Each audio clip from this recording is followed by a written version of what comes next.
বাংলায় একটা কথা আছে, ঘরের শত্রু বিভীষণ। এর থেকে সোজা ভাষায় একটা কথা আপনারা জানেন যে ঘরের ইন্দুর যদি বেড়া কাটে, এই বেড়া ভাই আপনি কোনোভাবেই টিকাইতে পারবেন না। তো ইরানের জন্য এই মুহূর্তে সবচেয়ে ক্রিটিক্যাল একটা সিচুয়েশন হচ্ছে ঘরের ভেতরে ইঁদুর কাড়া। তবে দিন শেষে চীনের সহযোগিতায় এই ইঁদুরদেরকে আইডেন্টিফিকেশন করার জন্য একটু রাস্তা পেয়েছে ইরান। এক্ষেত্রে আমি চীনকে ধন্যবাদ দিই, কারণ এই মুহূর্তে সারা পৃথিবীতে আমেরিকার পরে বা আমেরিকা থেকে অনেক দিকে এগিয়ে গেছে চীন।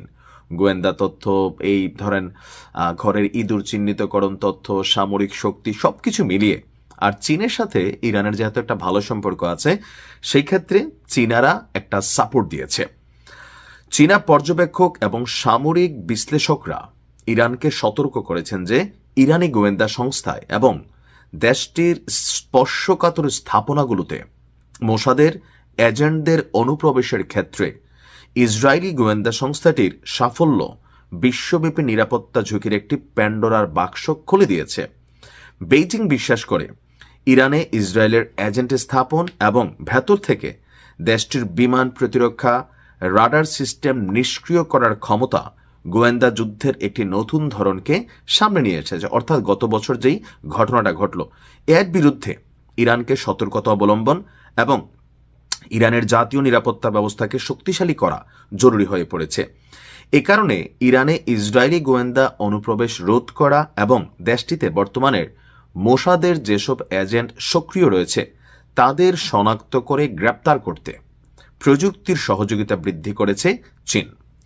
প্রকাশিত এক প্রতিবেদনে বলা হয়েছে, ইরানের সরকারি ডেটাবেস এবং সফটওয়্যারে যে সিভিল রেজিস্ট্রি এবং পাসপোর্ট ডেটা অন্তর্ভুক্ত ছিল, তাতে ইসরায়েলি এজেন্টরা কিভাবে ঢুকতে পেরেছে তা তদন্ত করতে চীন এবং রাশিয়া ইরানকে সহযোগিতা করছে।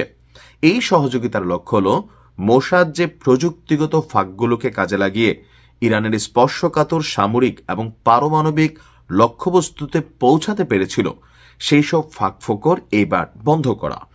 এছাড়া ইরানের প্রতিরক্ষা গোয়েন্দা সক্ষমতা বাড়ানোর প্রতিও সমর্থন দিচ্ছে চীন। ইরানের চীনা নজরদারি উপগ্রহ সরবরাহের মাধ্যমে ইসরায়েলি গোয়েন্দা অনুপ্রবেশ রোধ করার জন্য ইরানের সক্ষমতা বাড়াতে বেশ কিছু সাপোর্ট করে বসেছে চীন।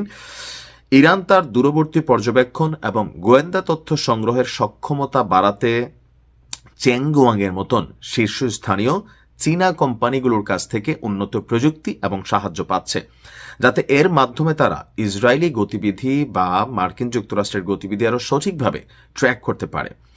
মার্কিন এবং পশ্চিমা জিপিএস সিস্টেমের উপর নির্ভরতা কমাতে এবং এর বিকল্প হিসাবে বেইডু নামে পরিচিত চীনা নেভিগেশন সিস্টেমে নিজেদের জিপিএস সিস্টেমকে রূপান্তরের পরিকল্পনা নিয়েছে ইরান। এই পদক্ষেপের লক্ষ্য হল পশ্চিমা প্রযুক্তির উপর নির্ভরতা কমানো, কারণ পশ্চিমা প্রযুক্তি সবসময় হ্যাকিং বা ব্যাঘাতের ঝুঁকিতে থাকে।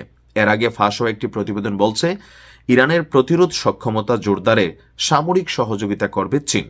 এই লক্ষ্যে দেশটির ব্যালিস্টিক ক্ষেপণাস্ত্র অস্ত্রাগার পুনর্নির্মাণ এবং ইসরায়েলি অভিযানের পর কঠিন জ্বালানি উপাদান ও নির্দেশিকা ব্যবস্থা সরবরাহে সহায়তার জন্য ইরানের সাথে একটি চুক্তি করেছে বেইজিং। অর্থাৎ ভিডিওটা অনেক লম্বা হয়ে যাবে, আমি পুরো প্রতিবেদন পড়তে গেলে শর্টকাটে যতটুকু আপনাদেরকে বোঝাতে পেরেছি সেটা হচ্ছে যে ইরানের বিশ্ব এখন কিন্তু প্রযুক্তির ফাঁকফোকরে চলে। এই যে ধরেন বাংলাদেশের জামাত আমিরের এক্স হ্যান্ডেল হ্যাক কইরা কি একটা অস্থির ঘটনা ঘটাই দিল, তো তার মানে বুঝতে পারছেন যে প্রযুক্তি যদি মিসলিডিং হয়ে যায়, কোথাকার পানি কোথায় গড়ায়।